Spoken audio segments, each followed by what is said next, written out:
Deutéronome 4, 5, 9, quelques lignes de la Bible, beaucoup de choses à dire et peu de temps pour les dire.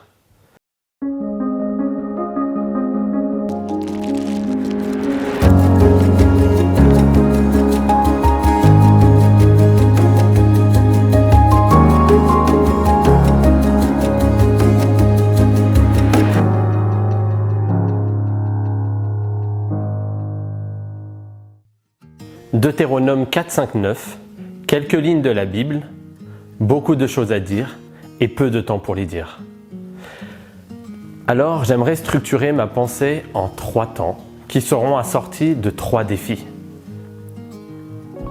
Notre texte commence avec Moïse qui, après avoir enseigné les ordonnances du Seigneur au peuple, enjoint le peuple d'Israël à les mettre en pratique.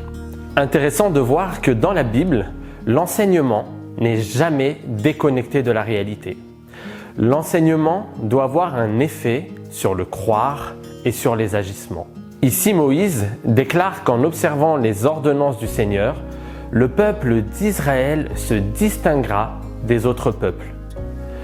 Mais il ne s'agit pas uniquement du simple fait de se distinguer. Cette distinction aura une valeur ajoutée. Elle sera marquée par 2 choses. La sagesse et l'intelligence. Souvent, je me pose la question, comment est perçue mon obéissance à Dieu qui, dans bon nombre de domaines, me distingue des autres? Est-elle perçue comme Dieu souhaite qu'elle soit perçue?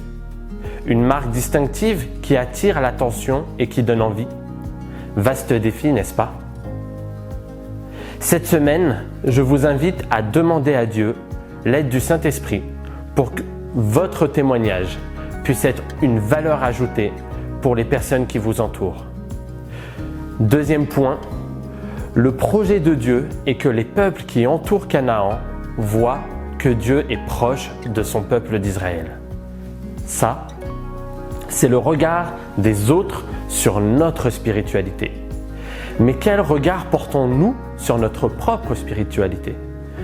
Est-ce que nous voyons la présence de Dieu, celui qui est appelé Emmanuel, Dieu avec nous, celui aussi qui, comme le dit l'apôtre Jean, a planté sa tente à côté de la nôtre? Dans notre parcours de chrétien, en effet, Dieu peut paraître lointain, voire absent. Pourtant, au cœur même de ce silence que parfois nous ressentons, Dieu parle.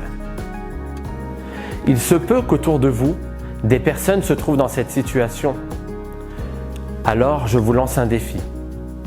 À partir de cette semaine, priez pour les personnes de votre entourage qui ressentent Dieu loin d'elles. Troisième et dernier point, Moïse demande à tous ses interlocuteurs de se souvenir de ce que leurs yeux ont vu.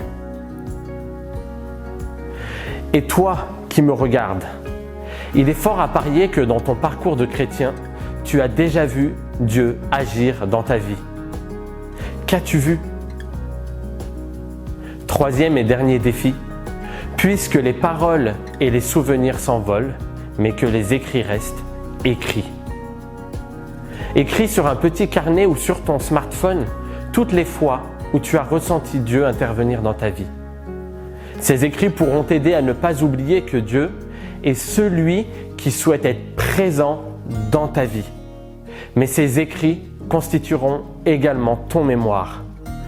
Pas la transmission de tes biens que tu laisses aux générations futures, mais les mémoires de l'intervention de Dieu dans ta vie.